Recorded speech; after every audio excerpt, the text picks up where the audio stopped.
entrepreneurs in the building, all the aspiring entrepreneurs, or what they call the wantrepreneurs, people that want to start a business that haven't done it yet. I'm going to explain to you why you may not want to be an entrepreneur. And this is kind of strange. This is a little bit of a reversal because a lot of times you hear me talking about the benefits of owning businesses and all that. And so let me explain some reasons why you may not want to be an entrepreneur. We're going to get started on the Black Financial Channel right now.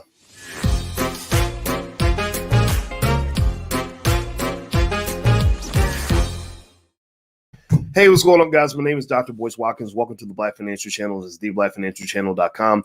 What's happening on Instagram? My Instagram is The Real Boyce Watkins if you want to follow me on the gram. Good to see you all as well. All right, so let's hop into the conversation. So Black wealth is important. We know that Black business ownership is really critical. We know that Black-owned businesses matter and that we have to support Black-owned businesses. There's no question about that at all. This is the mandate of this century. I want to make it 100% clear that building Black-owned businesses is literally the most important thing you can do. It's more important than voting. It's more important than getting jobs. It's more important than all the other social issues.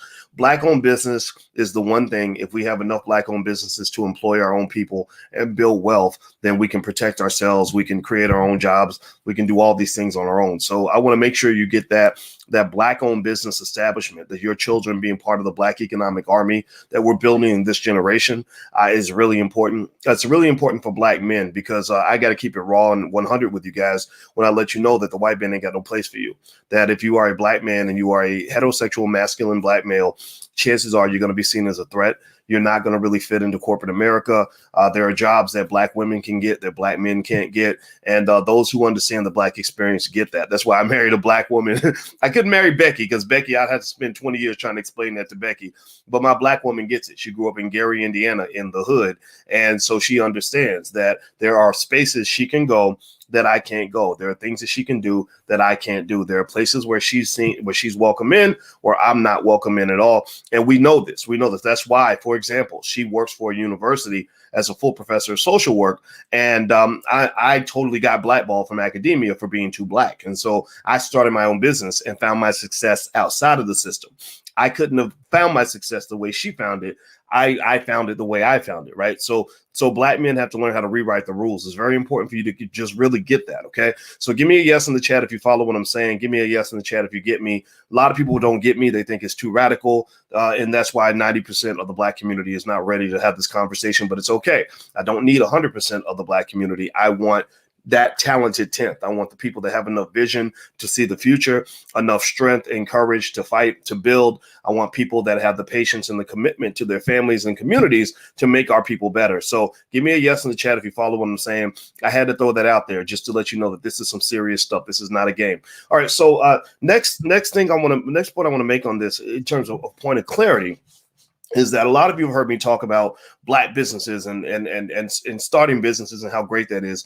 And I do believe it's great. I think it's very important to have the skills to start a business. I think every Black child in America, as a rite of passage by the age of 12, should know the basics of starting their own business. They should own stock when they are 0 years old. I had a nephew that was born 3 days ago. He was a stock owner before he got to this earth, because by the time he's 25 years old, those stocks will have quadrupled in value and he's going to have plenty of money. He will have no money problems because we planted seeds for him before he was born. So every Black child should also know that being a renter is temporary, being an owner is permanent. So you don't want to be a renter for life. These are things that need to be part of our core value as a community. There's no time for messing around when people are trying to oppress you. Now, here's the thing though.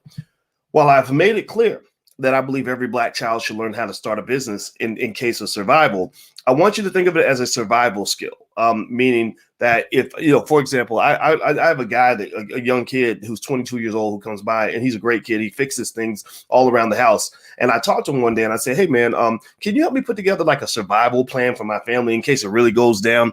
Like a list of things that we need to have, that we could put together just in case, God forbid, the nuclear war breaks out, or we get off the grid, or a big solar flare hits and the internet goes down and everything's in complete chaos. And so he helped me put together this survival kit, with some food and weapons and, one of those radios that you churns or doesn't need electricity, just stuff like that. Right. And now here's the thing. I did this not because I fully expect to use any of these things. I hope I never use these things, but I did it because I want to be ready, right? If you stay ready, you ain't got to get ready. You get what I'm saying? If you stay ready, you ain't got to get ready. So a lot of times, the reason that you get frozen out and you get beat down and oppressed economically and otherwise is because a lot of us we don't stay ready. We wasn't taught how to be ready, right? You know, we lose that job, we're done, we have nowhere to go, we're stuck. We're like, oh my God, the white man's not paying my bills anymore. Lord Jesus, what am I going to do? I'm just going to go to church and pray because nobody ever gave me skills or prepared me or gave me any assets to protect me in the event that they decide to cut me off from his nipple, right? I've been on his nipple my whole life, and now the nipple's gone. Lord Jesus, what is I going to do? Well, that's a very dangerous way to live. That's very risky, extremely risky. You're really living on the edge when you are dependent on the people that you see as your oppressor to take care of you economically. That's a very dangerous place to be. So that's why it's important for every Black child by the age of 12 to just know the basics. In fact, I'm going to put together a list of about 10 steps to start a business. And basically, your kids can just remember those 10 steps, okay? So with that being said, though, I don't want you to get it twisted. Okay, I don't want you to think that I believe every person should run a business or every person should be an entrepreneur. And I thought about this for years. This is something I knew probably 20 years ago, but I had to spend 20 years processing this so I could say it the right way. So since today is the day that God and Black Jesus told me to share this with you, I decided to do this quick video. I think it's important to know that when you talk about ownership of a business, everybody should own a business, period. Everybody should own some piece of a business or something, but that doesn't mean you have to be an entrepreneur. Owning a business is not the same as running a business.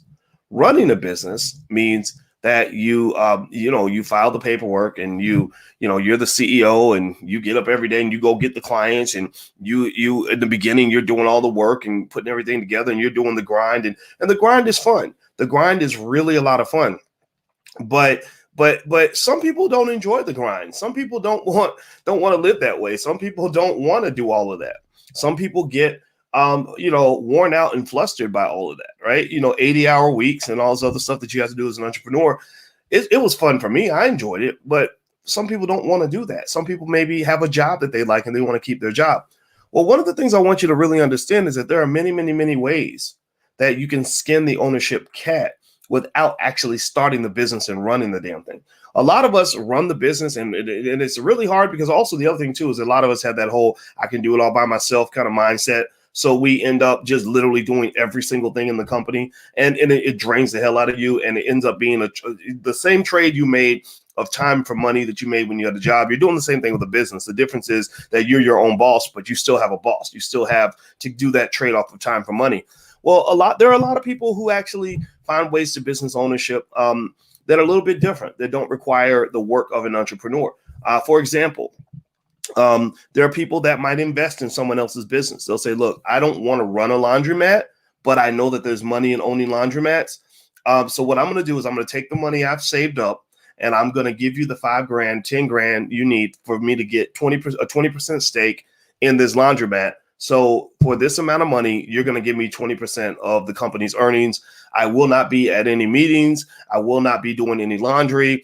I will not have anything to do with running the business. I'm just a silent partner. And I'm going to be real quiet because I don't want to do any of the work, right? That's something I've seen people do on a regular basis. That's why saving your money and having a stock portfolio or some liquid assets you can access is really important. In fact, if you haven't gotten started on that path yet, go to the allblackagenda.com because I've got the $5 a day investing plan that you can pick up if you want to go take a look at that. It's the allblackagenda.com. I don't have the URL in front of me. Here it is. Okay, I put it on the screen. The allblackagenda.com. You can actually get the $5 a day investing plan that I put together that shows you how to build a capital base with $5 a day of investing. It takes time if you do it at that rate, maybe 10 years. It takes about 5 to 10 years for you to really start feeling it. Now, if you want to accelerate it, you can do $20 a day or whatever, right? And a lot of you have made a lot of money in the stock market. Give me a yes or in the chat if you have made a killing in the stock market. There's a stock actually called, I think it was Ecor, that I had recommended to you guys maybe about 2 weeks ago. And that stock has been on fire. I've done my research, and the analysts who follow that industry said that the stock was underpriced, and now it went from maybe $1 to like $3 or something per share. So so basically the idea is that there are some companies out here that are doing really well. There's a lot of money being made, and I want you to be a part of that process, right? I want you to make money. So the next thing, so go to the allblackagenda.com. You can get the $5 a day investing plan for free. Doesn't cost you anything. There's the URL right there on the screen. The second thing I want to mention is that there are ways that you can start businesses without actually having to come up with a business model. I've heard a lot of people ask me questions like, how do I figure out what type of business that I want to start? Or how do I figure out the right revenue model or the way to make money from the business or whatever? Well, the thing about that is some of these problems and questions take you years to answer. Like it might take you years to figure out how to generate money from something. You know it's valuable. You know that there's money there, but you haven't made any money. Well, there are people out there that actually buy franchises. I've seen families that have changed their lives by pulling together family money and starting, and joining some sort of franchise.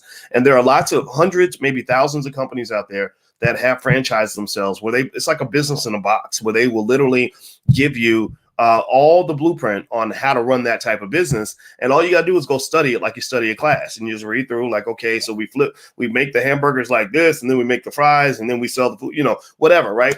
So franchises are actually something a lot of people use where they can actually start a business without necessarily having to figure it all out. Right. So there are different ways that you can be involved. You can be a silent investor. You can just provide the capital. Maybe you could help provide a network or find customers for a business. There are businesses I've been involved in where I said, look, I don't want to do this work, but I'll be the hype man. I've got, 1 million followers all over the internet. So I'll be glad to go and talk about the business. And then if people like it, then they can go be a part of it or whatever. But there's a lot of ways to skin that cat. And I don't want you to think that the only way to make entrepreneur money is to be an entrepreneur. And in fact, sometimes it's better that you're not the entrepreneur if it's not something that you're passionate about, because it's hard for a person that doesn't have passion in a topic to compete with people that are passionate.